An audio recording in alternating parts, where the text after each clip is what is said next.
ఎందుకు cloud computing చాలా famous అవుతోంది, ఎందుకు ప్రపంచం అంతా క్లౌడ్ టెక్నాలజీస్ వెనకాల వెళ్తా ఉంది, అసలు క్లౌడ్ అంటే ఏంటో మనం వివరంగా తెలుసుకుందాం. మీరు ఒక కారు కొనాలనుకున్నారనుకోండి, ఓన్ కారు మీరు కొనాలి అనుకుంటే ఎక్కువ డబ్బులు మీ దగ్గర ఉండాలి. ఒక 10 లక్షల రూపాయలు అవుతుంది కారు కొనడానికి. తర్వాత అందులో every week or once in 2 days fuel కొట్టించాలి, పెట్రోల్ కానీ డీజిల్ కానీ. అలాగే మీకు డ్రైవింగ్ రాదనుకోండి, డ్రైవర్ శాలరీ మీరు ఇవ్వాలి. అలాగే ఎవ్రీ ఇయర్ ఇన్సూరెన్స్ కారు కోసం పే చేయాలి. అలాగే ప్రతిరోజు కార్ని క్లీన్ చేయాలి. ఏదైనా యాక్సిడెంట్ రిస్క్ అయింది అనుకోండి, మీరు సేఫ్ అయితే కనుక డెంటింగ్ పెయింటింగ్ ఖర్చులన్నీ మీరే భరించాలి. సో ఏం మనకు అర్థమవుతుంది, ఒక కారు మీరు ఓన్గా మెయింటైన్ చేస్తే ఇన్ని తిప్పలు ఇన్ని బాధలు ఉంటాయని మీకు అర్థమవుతుంది. అలా కాకుండా మా ఫ్రెండ్ శ్రీకాంత్ ఏమన్నాడంటే, అన్న నువ్వు కారు కొనుక్కోకుండా ఓలాలో కానీ ఉబర్లో కానీ ఎందుకు ఒక రెంటల్ కారుని తీసుకోకూడదు అన్నాడు.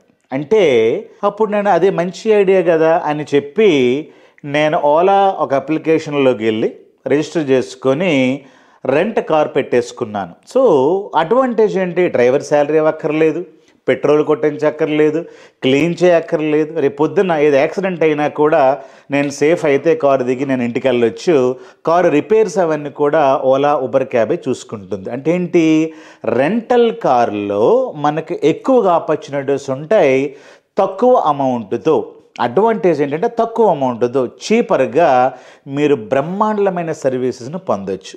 అది రెంటల్ ఓలా కారు యొక్క ముఖ్య ఉద్దేశం. కాబట్టి మీరు ఓన్గా కారు కొనుక్కోవడం కంటే మీరు తెలివైన వాళ్ళు అయితే రెంటల్ కార్ని ఉపయోగిస్తారు. రెంటల్ కారులో మీకు ఎక్కువ అవకాశాలు ఉంటాయి. దీన్నే మనం ఐటీ ఇండస్ట్రీలోకి చూద్దాం. ఐటీ ఇండస్ట్రీలో ఉదాహరణ ఒక స్టేట్ బ్యాంక్ ఆఫ్ ఇండియా ఉందనుకోండి, లేదు ఎల్ఐసి కంపెనీ ఉందనుకోండి. వాళ్ళు డేటా అంతా స్టోర్ చేయాలనుకోండి, వాళ్ళ అప్లికేషన్స్ అన్ని రన్ చేయాలనుకోండి, ఎక్కడ చేస్తారు, వాళ్ళకి హార్డ్వేర్ కంప్యూటర్స్ కొనాల్సి ఉంటుంది కదా. సో ఒక హార్డ్వేర్ కొంటే సరిపోతుందా, సరిపోదు. ఎందుకంటే ఎల్ఐసి క్రోర్స్ ఆఫ్ బిజినెస్ చేస్తూ ఉంటుంది కాబట్టి ఒక 500,000 కంప్యూటర్లు వాళ్ళు కొని అందులో జావా, ఓరకిల్ ఈ సాఫ్ట్వేర్లన్నీ ఇన్స్టాల్ చేయాలంటే హార్డ్వేర్ కొనాలి, తర్వాత సాఫ్ట్వేర్స్ కొనాలి, తర్వాత నిపుణుల్ని రిక్రూట్మెంట్ చేసుకోవాలి, తర్వాత ఇవన్నీ పెట్టడానికి ఒక రూమో లేకుంటే పెద్ద ఆఫీస్ తీసుకోవాలి, ఆఫీస్లో ఏసీ ఫిట్ చేయాలి, 24/7 పవర్ సప్లై ఉండాలి. ఇవన్నీ కూడా ఎల్ఐసి కంపెనీ తన కోర్ బిజినెస్ చూసుకుంటూ దీన్ని కూడా ప్యారలల్గా రన్ చేయాలి. అది పెద్ద హెడేక్ వాళ్ళకి. రేపు పొద్దున్న బిజినెస్ బాగా పెరిగింది అనుకోండి, 500 సర్వర్లు సరిపోవట్లేదు, ఇంకొక 100 సర్వర్లు కావాలనుకోండి, ఒక రోజుల్లో మనం సెటప్ చేసి రెడీగా పెట్టగలుగుతామా, కుదరదు. మళ్ళీ ఒక 100-200 సర్వర్లు ఆర్డర్ అవ్వాలి, రావాలి, కాన్ఫిగరేషన్ చేయాలి, యూజ్ చేసుకోవాలంటే స్కేలింగ్ అప్ అంటాం. దీని అర్థం ఏంటి, వెంటనే నాకు కొన్ని బిజినెస్ ఎక్కువైంది కాబట్టి హార్డ్వేర్ ఎక్కువగా కావాలంటే కుదరదు. అర్థమవుతుంది. రేపు బిజినెస్ పడింది అనుకోండి, నా దగ్గర థౌజండ్స్ ఆఫ్ సర్వర్స్ ఉన్నాయి, నాకు ఇన్ని సర్వర్లు అక్కర్లేదు అనుకోండి, ఏం చేయాలి, వాడు హార్డ్వేర్ అంతా బయట అమ్ముకోవాలి. బయట అమ్ముకుంటే అన్ని డబ్బులు వస్తాయి, రాదు. అంటే అర్థం ఏంటి, సో ఓన్గా మీరు హార్డ్వేర్స్ని సాఫ్ట్వేర్ని మెయింటైన్ చేస్తే చాలా రిస్క్తో కూడుకున్న పని, అన్నీ మీరే చూసుకోవాలి, వ్యయ భారం కూడా ఎక్కువగా ఉంటుంది. అది ఒక డిసడ్వాంటేజ్. మనం ఇందాక కార్ ఎగ్జాంపుల్లో లాగా మనం రెంటల్ ప్లాట్ఫామ్లోకి వెళ్ళాం అనుకోండి, నీకు ఒక కారు కావాలన్నా 100 కార్లు కావాలన్నా 2 నిమిషాల్లో వస్తాయి.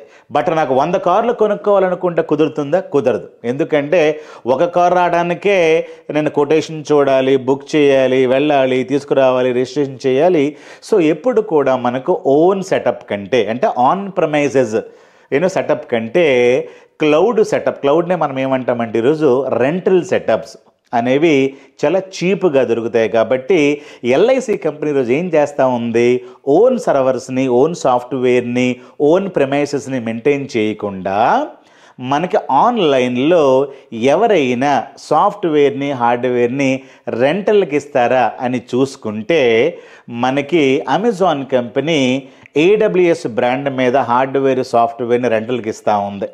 అలాగే మైక్రోసాఫ్ట్ బ్రాండ్ అజ్యూర్ మీద ఈ సర్వర్స్ని, హార్డ్వేర్ని, సాఫ్ట్వేర్ని రెంట్కి ఇస్తూ ఉంటుంది. అలాగే గూగుల్ కంపెనీ జీసీపీ అనే బ్రాండ్ మీద, గూగుల్ క్లౌడ్ ప్లాట్ఫామ్ అనే బ్రాండ్ మీద లాట్ ఆఫ్ హార్డ్వేర్ని, సాఫ్ట్వేర్ని రెంటల్కి ఇస్తూ ఉంటుంది. సో ఎల్ఐసి ఏం చేస్తుంది తెలివిగా, నేను ఎందుకు 1000 సర్వర్లు మెయింటైన్ చేయాలి, ఇది నీకు పెట్టేసుకోవాలి అని చెప్పి వాళ్ళు డేటా అప్లికేషన్స్ అన్నీ కూడా తీసుకెళ్ళి ఒక రెంటల్ ప్లాట్ఫామ్లో, అంటే మైక్రోసాఫ్ట్ వాళ్ళది అజ్యూర్ దగ్గర అయినా, లేదు అనుకుంటే గూగుల్ వాళ్ళది జీసీపీ ప్లాట్ఫామ్లో అయినా, లేదు అమెజాన్ వాళ్ళది ఏడబ్ల్యూఎస్ ప్లాట్ఫామ్లో అయినా ఒక 100-200 హార్డ్వేర్లు, అందులో కావాల్సిన సాఫ్ట్వేర్లు, కాన్ఫిగరేషన్స్ అన్ని రెంటల్ తీసుకుని every month rental amount pay చేస్తూ ఉంటారు. అంటే మనం నెట్ఫ్లిక్స్ కనెక్షన్ తీసుకుంటే ఎవ్రీ మంత్ డబ్బులు కడతా ఉండాలి కదా, 699 రూపీస్ అంత. అట్లాగే మీరు పే యాజ్ యు గో,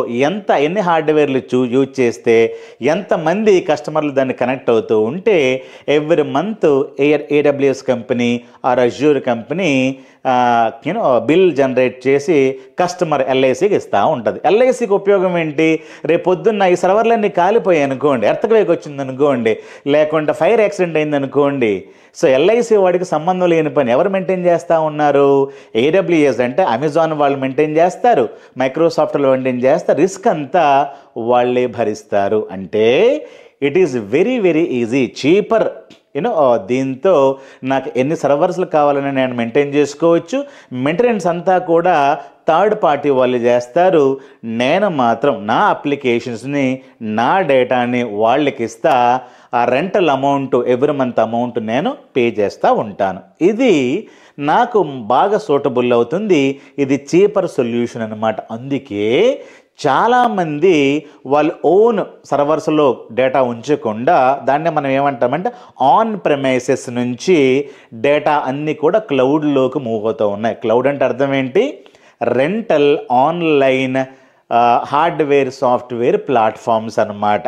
ఇది వీటిని ఎవరు మెయింటైన్ చేస్తారు, మైక్రోసాఫ్ట్, గూగుల్ మెయింటైన్ చేస్తారు. అంటే అర్థం ఏంటి, ఏదైనా యాక్సిడెంట్ కానీ ఫైర్ యాక్సిడెంట్ కానీ జరిగిందనుకో, 1000 సర్వర్స్లో కాలిపోయాయి అనుకోండి, వాళ్ళు రెండో సెటప్ కూడా ఎక్కడో మెయింటైన్ చేస్తారు, బ్యాకప్. అది నీకు సంబంధించిన పని కాదు. నువ్వు డేటా పెట్టేసుకుని వాళ్ళకి ఇస్తే వాళ్ళే అన్నీ చూసుకుంటారు. కరెంట్ పోయినా, కరెంట్ లేకపోయినా, ఫైర్ యాక్సిడెంట్ అయినా, ఏమైనా నీకు సంబంధం లేని పని. సో ఎల్ఐసి లాంటి కంపెనీలు, లేకుంటే బిగ్ బజార్ లాంటి కంపెనీలు, ఫోన్పే లాంటి కంపెనీలు వాళ్ళ ఓన్ బిజినెస్ మీద ఎక్కువగా ఫోకస్ చేస్తూ ఏదైతే ఐటీ రిలేటెడ్ సెటప్స్కి వాటి మీద కాన్సన్ట్రేషన్ చేయకుండా అవుట్సోర్స్ చేస్తారు. అంటే రెంటల్ ప్లాట్ఫామ్లోకి వెళ్తారు. వాటిని మనం ఏమంటాం, క్లౌడ్ టెక్నాలజీస్. క్లౌడ్ అంటే ఏంటి, online rental hardware shops, brands అనుకోవచ్చు. అలాంటివి ప్రపంచంలో 3 ఉన్నాయి. ఒకటి అమెజాన్ వాళ్ళది ఏడబ్ల్యూఎస్, అది నెంబర్ 1, 31% ప్రపంచంలో దాన్ని యూజ్ చేస్తూ ఉన్నారు. సెకండ్ది మైక్రోసాఫ్ట్ వాళ్ళది అజ్యూర్ బ్రాండ్. అజ్యూర్లోకి వెళ్తే మీకు ఏ హార్డ్వేర్ కావాలన్నా వాళ్ళు ఇస్తారు, ఏ సాఫ్ట్వేర్ కావాలన్నా మీరు దాంట్లో వాళ్ళు ఇన్స్టాల్ చేసి ఇస్తారు. మీరు మంత్లీ ఎంత అమౌంట్ ఇస్తే ఒక సర్వర్కి సరిపోతుంది. అది మైక్రోసాఫ్ట్ వాళ్ళ బ్రాండ్. అది కూడా ఇంచుమించు సెకండ్ పొజిషన్లో 25-26% వరల్డ్ వైడ్ అజ్యూర్ను ఉపయోగిస్తూ ఉన్నారు. తరువాత platform Google cloud platform GCP. వాళ్ళు కూడా హార్డ్వేర్ని, సాఫ్ట్వేర్ని రెంటల్కి ఇస్తారు. అది కూడా ప్రపంచంలో థర్డ్ పొజిషన్లో 9% ఆఫ్ ద పీపుల్ ఉపయోగిస్తూ ఉన్నారు. ఈరోజు ఏ కంపెనీకి కూడా మ్యాక్సిమం కంపెనీస్ ఆన్ ప్రెమైసెస్ అంటే ఓన్ సర్వర్స్ని మెయింటైన్ చేయడం ఆపేసి క్లౌడ్లోకి మూవ్ అవుతూ ఉన్నారు. ఈ క్లౌడ్ సెటప్ అంతా కూడా అమెజాన్ వాళ్ళు అమెజాన్ని, అజ్యూర్ వాళ్ళు మైక్రోసాఫ్ట్, అలాగే గూగుల్ వారు మెయింటైన్ చేస్తూ ఉన్నారు. ఎందుకు క్లౌడ్ ఫేమస్ అయిందంటే చీపర్, రిస్క్ అనేది నీకేమీ లేదు. ఏదైనా ప్రాబ్లం వచ్చిందనుకోండి, అక్కడ ఆయా కంపెనీలే రిస్క్ని భరిస్తాయి. మీరు చక్కగా మీ డేటా, మీ అప్లికేషన్ 24/7 రన్ అవుతూనే ఉంటాయి. చీపర్ సొల్యూషన్ అన్నమాట ప్రపంచానికి. Especially non IT companies, LIC, ICICI bank, PhonePe, వీళ్ళంతా కూడా వాళ్ళ డేటాను పెట్టేసుకొని రన్ చేసుకోవచ్చు. బట్ ఒక ఎంప్లాయీగా ఆర్ యాజ్ ఒక క్యాండిడేట్గా కెన్ ఐ లెర్న్ ఇలాంటి టెక్నాలజీస్, క్లౌడ్ టెక్నాలజీస్ నేర్చుకొని నేను ఐటీలోకి రావచ్చా? నా ఏజ్ ఒక 40 ఉందనుకోండి, 35 ఉంది, నాకు 10 years నాన్ ఐటీలో సివిల్ ఇంజనీరింగ్లో పనిచేశాను, ఎల్ఎన్టీలో పనిచేశాను. లేదు, ఐ హ్యావ్ వర్క్డ్ ఫర్ ఒక ఫార్మాస్యూటికల్ కంపెనీలో అకౌంటెంట్గా ఉన్నాను. లేదు, ఒక టీచర్గా స్కూల్లో పనిచేశాను 10 years, నాకు బీటెక్ క్వాలిఫికేషన్ ఉంది, లేకుంటే బీఎస్సీ బీకామ్ ఉంది.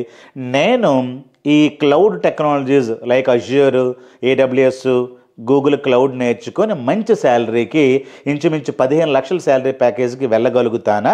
వెళితే ఎంత టైంలో నేర్చుకోగలుగుతాను? అలాగే ఇందులో కోడింగ్ ఎక్కువ ఏమైనా ఉంటుందా అని అడిగితే, క్లౌడ్ టెక్నాలజీస్ కూడా నో కోడింగ్, లో coding. I cannot say zero coding అని చెప్పను.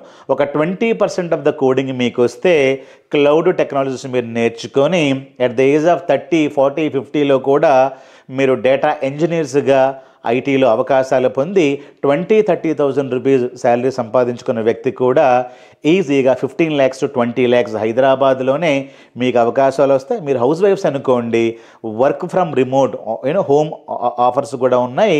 డైలీ 2 hours మీరు పెట్టగలిగితే, మీ ఇంట్లో కంప్యూటర్ ఉంటే మీ ఇంట్లోనే ఉండి గో ఆన్లైన్ ట్రైనింగ్స్ భాస్కర్ జోగి ఇన్స్టిట్యూషన్ల ద్వారా మీరు కోర్సులో ఎన్రోల్ అయ్యి డైలీ 2 hours ప్రాక్టీస్ చేసుకుంటే, ఇలాంటి కోర్సెస్ నేర్చుకొని మీరు cloud technologies like Azure, AWS లాంటివి నేర్చుకొని మంచి శాలరీస్తో మీరు వితిన్ 6 months ఆఫ్ టైం మీరు చక్కగా జాబులు కొట్టుకొని సెటిల్ అవ్వడానికి అవకాశాలు ఉంటాయి. మీకు ఏదైనా ఇన్ఫర్మేషన్ కావాలంటే డిస్క్రిప్షన్లో ఇస్తాం క్లౌడ్ టెక్నాలజీస్ కోసం. అలాగే భాస్కర్ జోగి గో ఆన్లైన్ ట్రైనింగ్స్ యూట్యూబ్ ఛానల్ని సబ్స్క్రైబ్ చేయండి.